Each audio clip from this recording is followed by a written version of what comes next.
Hello dear students, welcome to our education platform Pi engineers point में आप सभी लोगों का वेलकम है, बहुत बहुत स्वागत है।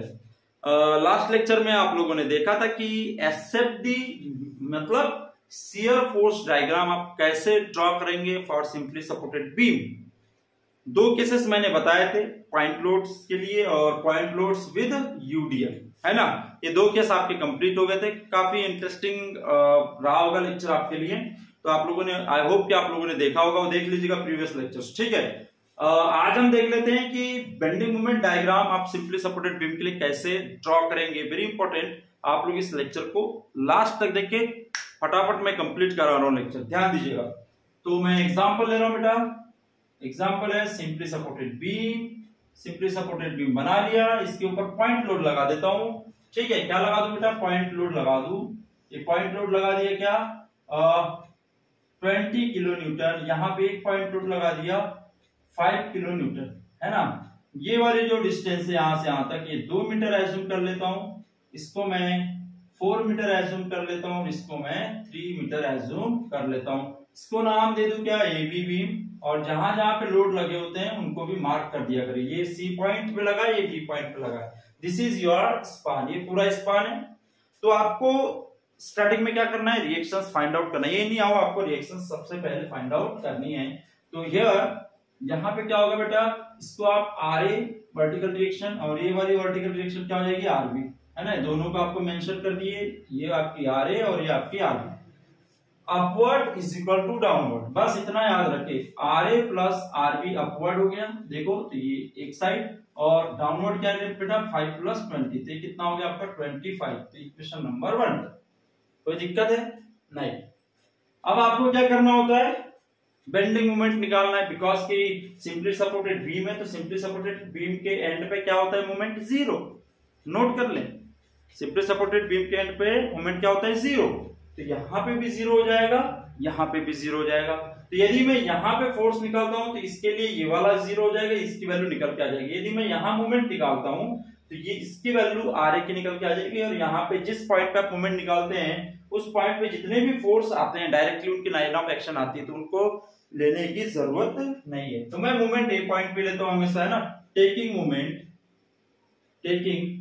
मोमेंट एट पॉइंट ए, या अबाउट ए, या अबाउट ए भी लिख सकते हैं ना। Taking moment about point A या taking moment at point A, ठीक है, जो भी लिखिए कोई दिक्कत नहीं। तो एंटी क्लॉकवाइज एक साइड, क्लॉकवाइज एक साइड करना है ना। तो देखिए ये पॉइंट है, तो ये बीम को, ये जो रिएक्शन है बीम को ऐसे घुमाने की कोशिश करेगी। तो आरबी इनटू यहां से यहां तक की डिस्टेंस कितनी बेटा, 2, 4 और 3, है ना। कितना हो गया, ये हो गया आपका, यहाँ 2 कर लेते हैं, 2 मीटर, 2 और 4 6 और 2 8। ये एंटी क्लॉकवाइज वन साइड करना है, क्लॉकवाइज वन साइड। और कोई भी एंटी क्लॉकवाइज जा रहा है कि नहीं, कोई नहीं जा रहा है, इज इक्वल टू। अब देखिए ये ऐसा घूमेगा, ये लोड ऐसे घूमेगा, तो 20 इंटू कितना बेटा, ये फोर्स इंटू यहां से यहां तक की डिस्टेंस, तो 4 प्लस 2 6 प्लस ये भी इस तरह से घुमाएगा बीम को। देखिए ये पॉइंट है ना, ये 5 लगाए तो इस तरह से घुमाएगा, है ना। ये कितना है बेटा 20 है ना। ये पॉइंट है, तो ये भी बीम को ऐसे घुमाएगा। बात समझ में आ रही है। तो ये क्या है, क्लॉकवाइज और ये एंटी क्लॉकवाइज। तो clockwise one side, anti clockwise one side. तो ये कितना हो जाएगा 5 इंटू यहां से यहां तक की डिस्टेंस 2। तो यहां से आरबी की वैल्यू कितनी निकल जाएगी, 20 इंटू 6 कितना 120 प्लस ये 10 डिवाइड बाय कितना बेटा 8। तो ये वैल्यू कितनी हो जाएगी 130 डिवाइड बाय 8। तो लगभग ऐसे रख देता हूं मैं, ठीक है, जो भी आएगा देख लेंगे। यहाँ पे किसमें आ जाएगा बेटा आंसर, किलो न्यूटन में। किसकी वैल्यू आ गई, आरबी की वैल्यू आ गई। आप कैलकुलेटर का यूज करके इसको और भी सिंप्लीफाई कर सकते हैं, मैं तो अभी ऐसे ही रख दिया हूं, ठीक है। 130/8 कर देना, कैलकुलेटर में आ जाएगा। अब इक्वेशन नंबर 1 से देखते हैं कि इक्वेशन नंबर 1 में क्या है बेटा, आपकी इक्वेशन है आरबी निकल चुका है तो आर ए निकल जाएगा। तो इसीलिए R A is equal to क्या हो जाएगा बेटा 25 माइनस 130 डिवाइड बाय 8 आ जाएगा। ये किससे आया बेटा, बाय इक्वेशन 1। इक्वेशन 1 में देखो, यदि मुझे आर ए चाहिए तो 25 में से आरबी को घटा दूंगा, बड़ा सिंपल है। सिंपल सी बात। यहां से क्या हो जाएगा बेटा 25 इंटू 8 माइनस 130 डिवाइड बाय 8, है ना, यही होगा सिंपल सा। तो 8 नीचे आ गया, 25 इंटू 8 कितना होगा 40, ये 8 5 जा 40, है ना, 44, so 20, तो ये हो गया आपका 200 माइनस 130, तो ये कितना आ जाएगा बेटा 200 में 130 गया तो 70 divide by 8, right. This is किसमें बेटा किलो न्यूटन। ये एक आंसर हो गया, ये एक आंसर हो गया, ठीक है। तो बड़ा सिंपल है, कोई दिक्कत नहीं, कोई परेशानी नहीं इसमें, ठीक है। तो आरए और आरबी की वैल्यू निकल गई। जैसे ही आपकी आरए और आरबी की वैल्यू निकल जाए तो हर पॉइंट पे जितने पॉइंट्स पे लोड है उतने पॉइंट्स पे आपको बेंडिंग मोमेंट निकालना है, ठीक है। तो bending moment calculation, bending moment calculation कर ले, कैलकुलेशन चलो कर लेते हैं। तो सबसे पहले किधर से भी चलिए, देखिए यहां से चलिए, इधर से चलिए या इधर से चलिए, है ना, कहीं पे भी चलिए, बस कितने पॉइंट्स हैं यहाँ 1 2 3 4। तो देखिए moment at A, bending moment at A कितना होगा, मोमेंट 0, क्योंकि ए पे एंड पे सिंपली सपोर्ट की 0 होता है, ए पे 0, बेंडिंग मोमेंट एट बी पर भी 0, क्योंकि वो एंड सपोर्ट से, देखिए इसके राइट हैंड साइड में कोई फोर्स है क्या, नहीं, तो यहां से मैं राइट हैंड साइड से कोई मूवमेंट लेने की कोशिश करूंगा तो ले सकता हूं क्या, नहीं, 0। इधर से भी देखिए लेफ्ट हैंड साइड पे कोई लोड है क्या, इसके लेफ्ट हैंड साइड पे, ताकि मैं इसके ऊपर मैं क्या करूं मूवमेंट ले सकूं, नहीं, मतलब यहां पे भी 0। बात समझ में आ गई। हाँ, तो बेंडिंग मोमेंट एट सी पे ले, देखिए मूवमेंट आप किधर से भी ले सकते हैं। यदि आप पे सी पॉइंट है तो आप इधर से भी मूवमेंट ले सकते हैं या तो इधर से भी ले ले, कोई दिक्कत नहीं, किधर से भी ले सकते हैं ना, आप इधर से ले चाहे फिर इधर से ले, कोई दिक्कत नहीं, लेकिन उस पॉइंट के एक ही साइड से लेना है, कोई भी एक साइड से मूवमेंट, शियर फोर्स हो चाहे बेंडिंग मोमेंट हो, आप जिस पॉइंट पे कैलकुलेट कर रहे हैं उसके एक साइड का ही पार्ट लेंगे, अदरवाइज क्या होगा 0 आएगा। तो देखिए सी पॉइंट पे ले रहा हूं तो इधर देखिए एक ही लोड लगा है, तो ये बीम पे देखिए बेटा जहां पे आप मूवमेंट निकालते हैं उसको थोड़ी देर के लिए पॉइंट को फिक्स मान ले, दिमाग में क्या मान ले, फिक्स। तो ये फिक्स हो गया सी पॉइंट, तो ये बीम को कैसे घुमाने की कोशिश करेगा, देखिए ये सी पॉइंट है और ये लगा है क्या आर इधर, है ना, ये मैंने फिक्स कर दिया, तो ये बीम को इधर घुमाने की कोशिश करेगा ऐसे। तो ये कैसा घुमा रहा है बेटा, क्लॉकवाइज, कैसा घुमा रहा है, क्लॉकवाइज घुमा रहा है, ठीक है। तो बेंडिंग मोमेंट सी पे कितना आ जाएगा, फोर्स इंटू यहां से यहां तक की डिस्टेंस कितनी है बेटा, ये 2 इंटू कितना है, ये 2 है, और ये आर ए की वैल्यू कितनी है, आर ए की वैल्यू कितनी बेटा, आर ए की वैल्यू निकल गई मेरी कितनी 70 इंटू 8, तो ये आ जाएगा यहाँ 70 अपॉन 8। कोई दिक्कत है, फोर्स इंटू यहां तक की डिस्टेंस, एक ही पार्ट तरफ से लेते, इधर से क्यों नहीं लिया, क्योंकि बहुत सारे लोड है, 1 2 आ जाते हैं यहां तक, है ना, तो इधर से ले लो आराम से निकल के आ जाएगा, ठीक है। तो ये 4 टाइम्स घट गया तो ये आ जाएगा 70/4। अब ये देखो 70/8 जो था किलो न्यूटन में था और ये मीटर में, तो यहाँ पे आंसर भी कितना आएगा, किलो न्यूटन मीटर में, अंडरस्टैंड। अब बेंडिंग मोमेंट किस में निकाल ले, bending moment eight D point, D point पे भी निकाल ले तो इधर से निकाल लेते, देखिए इधर से आपको आसान पड़ेगा।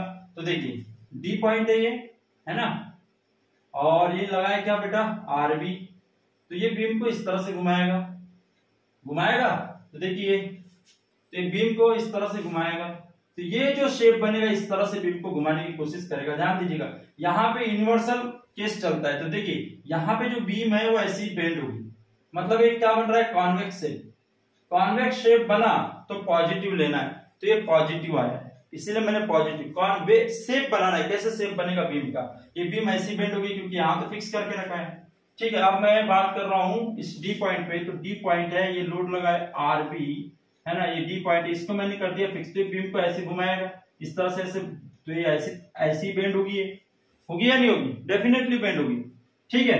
तो ये कौन सा शेप बना है बेटा, कॉन्वेक्स शेप बना है, मतलब ये पॉजिटिव, जहां पे भी कॉन्वेक्स शेप बना समझ आना पॉजिटिव। अरे लेंस का, है ना, लेंस आप लोगों ने पढ़ा होगा उत्तल और अवतल हिंदी में, ठीक है।